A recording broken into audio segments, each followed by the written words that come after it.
Have you ever wondered why people deal with spirits and why some people do not deal with spirits? Well, in this video, I'll explain why or why not you should deal with spirits or not. Hi, my name is Kyrie, and this is Gnostic Kabbalah. And the topic of this video is spirits. Now, before we get into the actual topic, let's first address Gnostic. Gnostic Kabbalah is crazy. Gnostic Kabbalah comes from two words, Gnosis and Kabbalah. Gnosis means specific knowledge that you receive from your soul. Kabbalah means to receive, but with an added caveat. Some people think, oh yes, receive. I want to receive. I'm going to get into the Kabbalah. But when you study the mythos, it actually means to receive and share. So in order to receive from the divine, you must make it up in your heart that you are willing to share what you learn from your soul. Now, this is Gnostic Kabbalah, to receive the divine knowledge from your soul and also share to the collective in the age of Aquarius. So with that being said, let's talk about spirits.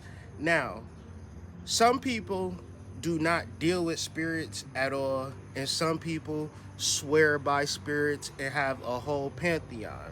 Now, the reason that people would deal with spirits is based on this.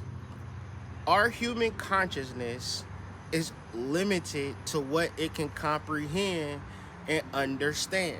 That's just the facts. Even the smartest person in the whole entire world can only know what it knows. When you invoke a spirit that is on the other side of knowledge, they know everything that a human knows plus.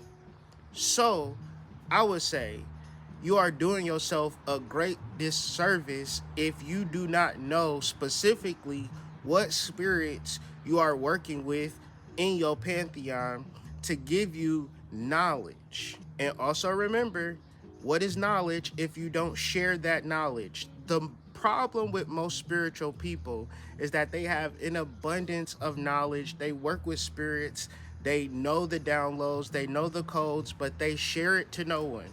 That is not Kabbalistic. So the people who do not deal with spirits, you're going to just generally be limited based upon just your regular human consciousness.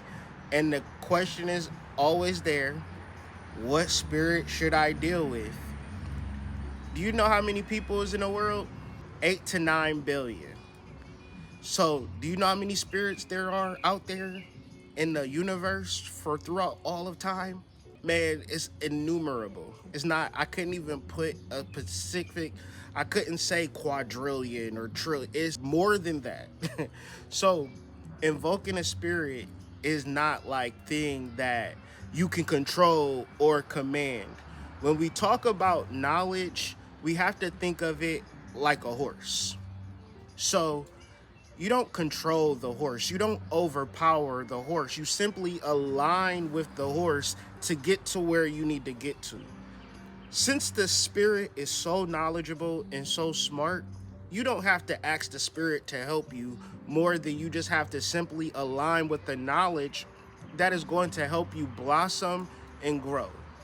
And there are Judica Illis's book, The Encyclopedia Spirits, as a start, or make up your own spirits. You know, it's not a wrong way to eat a Reese's Pieces, nor is there a wrong way to work with a spirit, right? This is intuitive, innate, and it's more about aligning. And once you get that manifestation, you know what to do. Share with the collective, y'all. This has been another episode of Gnostic Kabbalah. I'm your host, the Hood Mystic. Peace to the tribe, peace to the collective. I hope you enjoyed this video.